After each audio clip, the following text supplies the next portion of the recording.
Hello, നമുക്കിന്ന് കുറച്ച് oxidised earrings try ചെയ്ത് നോക്കിയാലോ. ഫസ്റ്റ് ഇയറിങ്ങിന് വേണ്ടിയിട്ട് ഫ്ലാറ്റ് പിൻ എടുത്തിട്ടുണ്ട്, അതുപോലെ ക്രിസ്റ്റൽ ബീഡ്സ് എടുത്തിട്ടുണ്ട്.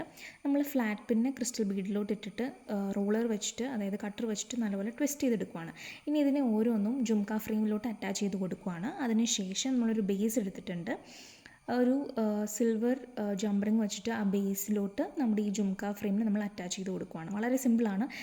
ഈ എല്ലാ മെറ്റീരിയൽസും ഞാൻ ഓൺലൈനിൽ നിന്ന് വാങ്ങിച്ചിട്ടുള്ളതാണ്, ഇൻസ്റ്റാഗ്രാം പേജിൽ നിന്ന് വാങ്ങിച്ചിട്ടുള്ളതാണ്. നമുക്കിങ്ങനെ ഓരോ ഡിഫറെൻ്റ് ആയിട്ടുള്ള ബേസിസും ജുംക ഫ്രെയിംസും കിട്ടും. നമ്മളതിനെ ഇങ്ങനെ ഒരു ഇയറിങ്ങിൻ്റെ ഷേപ്പിൽ ഉണ്ടാക്കിയെടുത്താൽ മാത്രം മതി.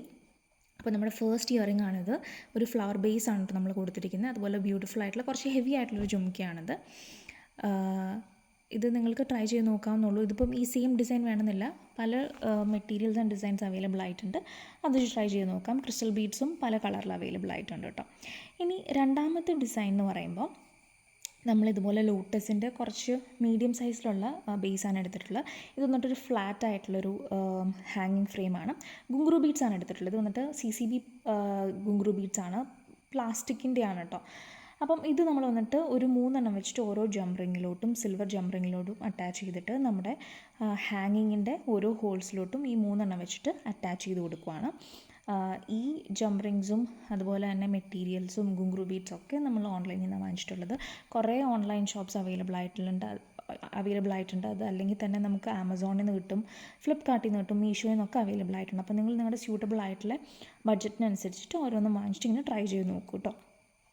നമ്മളതെല്ലാം അങ്ങനെ ചെയ്തെടുത്തിട്ടുണ്ട്. ഗുങ്ക്രു ബീഡ്സ് നല്ലപോലെ അറ്റാച്ച് ചെയ്തെടുത്തിട്ടുണ്ട്. 3 അല്ലെങ്കിൽ 4 നമുക്ക് കണക്ട് ചെയ്യാം.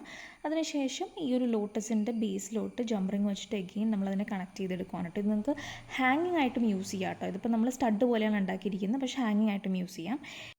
നെക്സ്റ്റ് ഇയറിങ്ങിന് വേണ്ടിയിട്ട് ജുംക ഫ്രെയിം എടുത്തിട്ടുണ്ട്. ബേസ് വന്നിട്ട് ലോട്ടസ് ഡിസൈനിൽ തന്നെയാണ്, പക്ഷേ കുറച്ചുകൂടെ സ്മോളർ ഇൻ സൈസാണ്. ഫ്യൂസ് വയർ എടുത്തിട്ടുണ്ട്, ക്രിസ്റ്റൽ ബീഡ് എടുത്തിട്ടുണ്ട്. ഇനി നമ്മൾ ഓരോ ഫ്യൂസ് വയറിലോട്ടും ഓരോ ക്രിസ്റ്റൽ ബീഡ് ആഡ് ചെയ്തിട്ട് നമ്മൾ ജുംക ഫ്രെയിമിൻ്റെ ഹോളിലോട്ട് കണക്ട് ചെയ്തിട്ട് ഒന്നുകിൽ കൈവച്ച് യൂസ് ചെയ്യാം, അല്ലെങ്കിൽ നമ്മുടെ പ്ലയർ വെച്ചിട്ട് നല്ലപോലെ ചുറ്റി കൊടുക്കുകയാണ്. ടൈറ്റായിട്ട് ചുറ്റി കൊടുക്കുക, അല്ലെങ്കിൽ കുറച്ച് കഴിയുമ്പോൾ അത് ലൂസായിട്ട് പോകാൻ ചാൻസ് ഉണ്ട്. ഇങ്ങനെ ഓരോന്നും നമ്മൾ ഫ്യൂസ് വയറിലോട്ട് എടുത്തതിന് ശേഷം ഓരോ ക്രിസ്റ്റൽ ബീഡ്സും ഇങ്ങനെ നല്ലപോലെ ടൈറ്റ് ചെയ്ത് കൊടുക്കുകയാണ് കേട്ടോ. ഇവിടെ നമ്മൾ സിൽവർ കളറാണ് യൂസ് ചെയ്തിരിക്കുന്നത്. നിങ്ങൾക്ക് വേണമെങ്കിൽ ഗോൾഡൻ ഓക്സിഡൈസ്ഡ് ജ്വല്ലറി മെറ്റീരിയൽസ് വാങ്ങിയിട്ട് അതിനകത്തും ട്രൈ ചെയ്ത് നോക്കാം. ജുംക ഫ്രെയിംസും അതുപോലെ തന്നെ ഹാങ്ങിങ്സും ഒക്കെ അവൈലബിൾ ആയിട്ടുണ്ട്. നമ്മളിപ്പോൾ എല്ലാം സ്റ്റഡിലാണ് ചെയ്തെടുക്കുന്നത്. നിങ്ങൾക്ക് ഹാങ്ങിങ് രീതിയിൽ വേണമെങ്കിലും ചെയ്തെടുക്കാം. ഇതുപോലെ എല്ലാം ചുറ്റി കൊടുത്തതിന് ശേഷം നമ്മളതുപോലെ ബേസിലോട്ട് ജംപറിങ് വെച്ചിട്ട് കണക്ട് ചെയ്ത് കൊടുക്കുകയാണ്. ഇങ്ങനെ രണ്ടും കണക്ട് ചെയ്തിട്ടുണ്ട്. വളരെ സിമ്പിളായിട്ട് ചെയ്യാവുന്നതാണ്. എല്ലാവരും ഒന്ന് ട്രൈ ചെയ്ത് നോക്കൂ.